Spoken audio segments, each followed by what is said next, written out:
சுகப்பிரசவமாக வேண்டும் என்று தொடங்கியது என் தாய் பயணம். கோவில்களில் தீபம் ஏற்றினேன், கடவுளிடம் கண்ணீர் வைத்தேன்.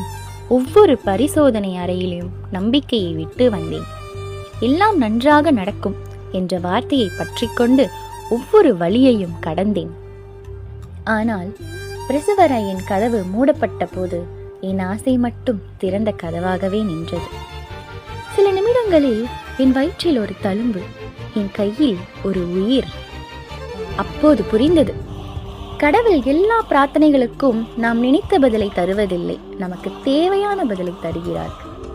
இன்று என் உடலில் இருக்கும் அந்த தழும்பு வெட்டப்பட்ட காயம் அல்ல, ஒரு தாய் இறப்பையும் பயத்தையும் தாண்டி ஒரு உயிரை இந்த உலகிற்கு அழைத்து வந்த வரலாறு.